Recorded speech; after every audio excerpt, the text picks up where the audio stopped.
Hey guys, it's Kim from Honey Trail Farm, and it's a beautiful spring day. It's kind of chilly, but the sun's out for the first time in a couple days.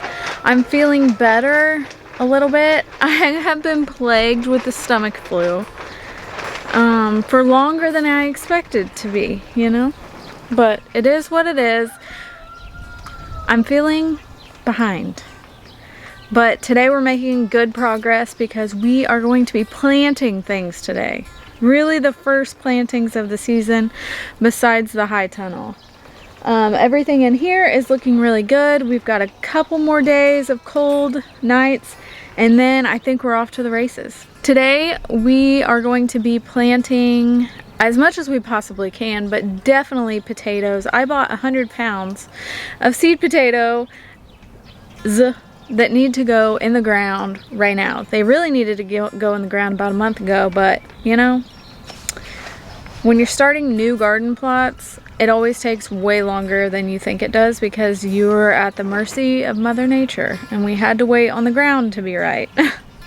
But we've got our bed shaped, and I will walk back there and show you because it looks a whole lot different than the last time you saw it. But first, I've got to water this greenhouse.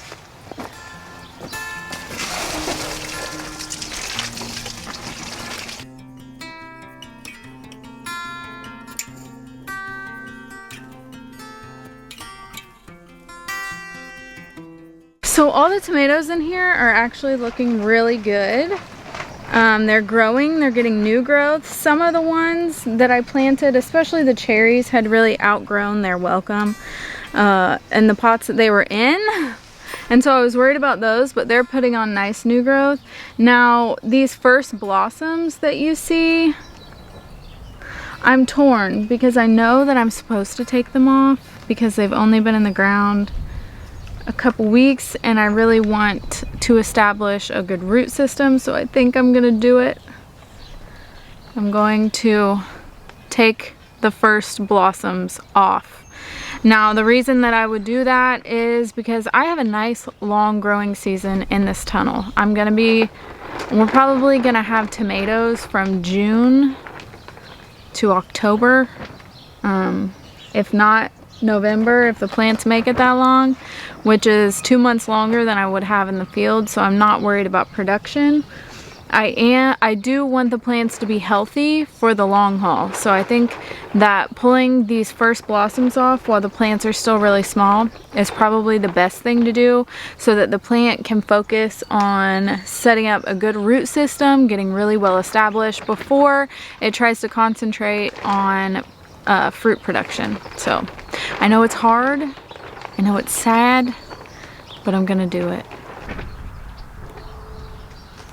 I just want to make sure that I'm only taking off the flowers and not topping the whole plant, because that, however, would be devastating. It would grow back, but it would not match the others. It would not be the same. So I'm gonna go through this tunnel and take off all these little blooms, and then after that, it smells like tomatoes. And then after that, it's potato time.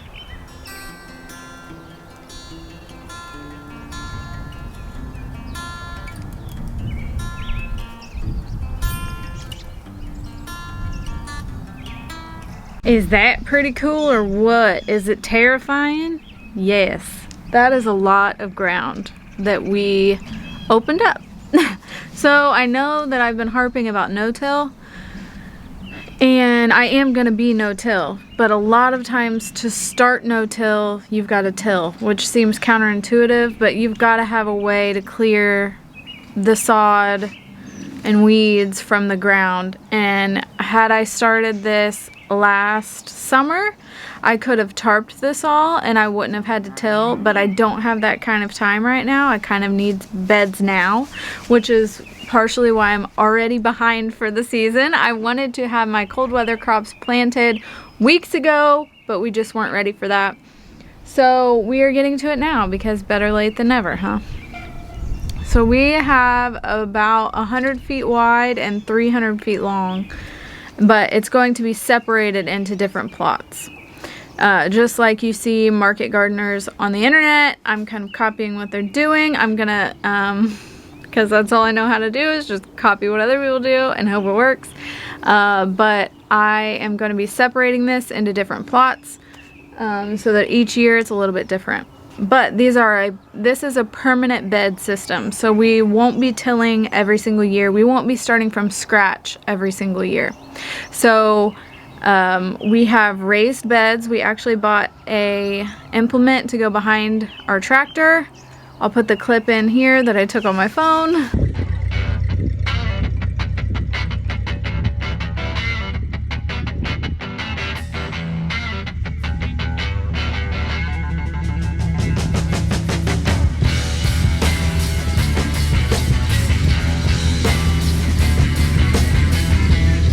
So that was a lot of fun to use actually, but it hilled the beds. So we have approximately 30-inch wide beds and 18-inch wide walkways, which is exactly what I wanted.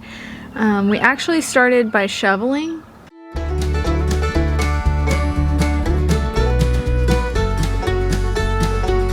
And then we quickly realized that was not a feasible option. So we went out and found a tool to go behind the tractor, or else we would still be shoveling 3 weeks from now.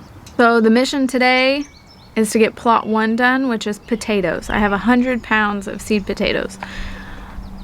That's a lot of potatoes. I wanted to have enough for us for the entire year, as well as enough to put in people's CSA boxes and sell at the market.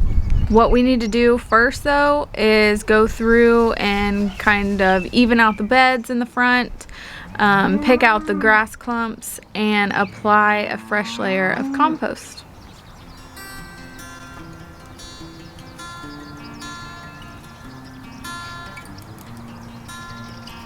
We get to use the new tool I bought. It's called the Zipper from Neversink Farm. It's got like a furrow side, so just kind of makes a V in the ground, and then you can turn it over and it will put the soil back over top of the plants. We are making a furrow to plant our potatoes in, and I think what we're gonna do is just lay the potatoes in, fill the furrow with compost, and then as the potatoes get bigger and are growing, we'll hill up the sides with the extra soil around. I think that's the game plan. I've got my big bag of potatoes. I ordered these potatoes from a wholesaler actually, but before I get to splitting all these, really I should have cut these a couple days ago and let them heal over, but I've also seen where people just cut them and it turns out fine. It's not exceptionally wet out here, so that would be the deciding. I'm trying to find one with 3 on it. When you go to cut your potatoes, you could plant the whole potato like this, but planting a whole potato will yield more potatoes, but they'll be smaller potatoes. When you cut them, it will yield less potatoes, but bigger potatoes, which is what I want. So I would take this. If you hear a tractor behind me, Kale's getting the compost. So what you're looking for is each piece of your potato to have an eye on it. So your growing point is called eyes on a potato. So I would cut this piece. You can see this little tiny one, but it will still grow. I would cut this piece into 1.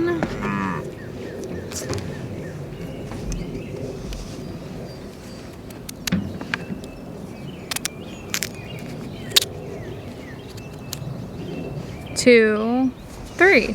So now instead of just planting 1 potato, it yields 3 plantable potatoes. And I'm just gonna drop them in my bucket so that I can just pick them out and plant them in the row as I go.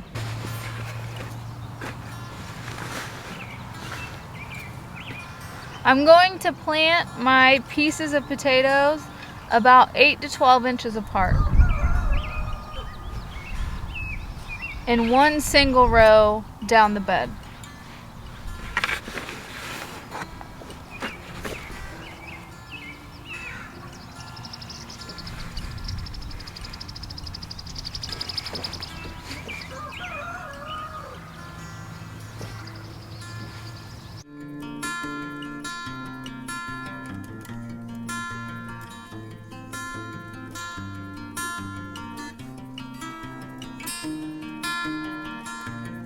Lightly covering these with compost.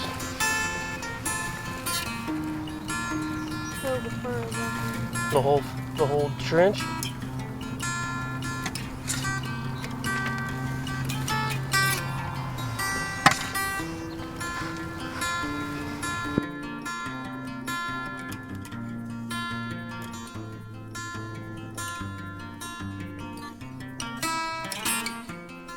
We finished planting the first variety, which I failed to mention was Yukon Gold. And then the second variety is Red Pontiac. So I've got a gold potato and a red potato, which are my two favorites. But these are much more ready to plant than the other ones. So just because they have these long sprouts on them, it's perfectly fine. Just plant them regularly and these will find the sun, and actually these are what are going to turn into the leaves of the plant. This is already setting all these roots. Isn't that cool? And my nice sunny spring day turned into a cold, windy spring day, which is normal, but I'm over it. So I'm just gonna cut these. These are a lot easier to split because, if a sprout breaks off while you're doing this, like if you have long sprouts like this, it's perfectly fine, it'll regrow. Well, we did it. You can see behind me, we planted 650 feet of potatoes, which sounds crazy when you say it out loud compared to the 100 feet last year that I thought was a lot.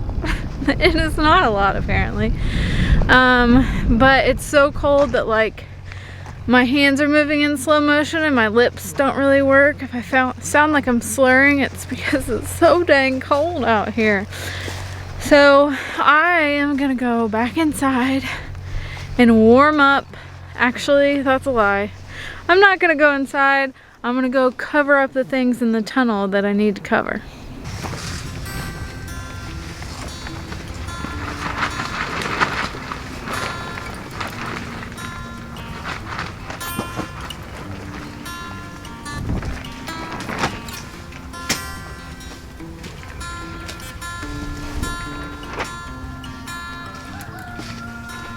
I'm trying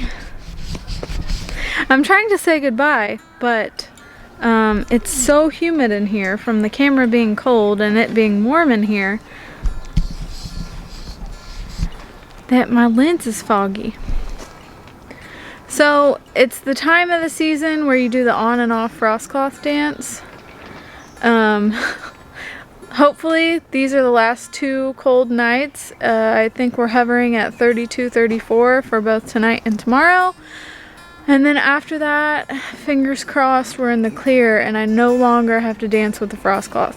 But it is worth doing the frost cloth dance because I got to plant this a whole month earlier than I would have been able to outside. So that's still worth it to me. I've got all my tomato seedlings tucked in between these rows, so everything should be safe. I feel pretty confident because we survived a 28-degree night in here and all the plants were completely fine. I think it only got down to 40 underneath the cloth. This is, if you're wondering, this is 1 ounce cloth, which is equal to Ag 30 almost, I think. This isn't Agribon cloth, this is just what my Amish farm supply store had. So I don't know the brand, but it did say 1 ounce cloth on there. So thank you guys for watching. We're gonna have a potato filled summer and I cannot wait. Until next time.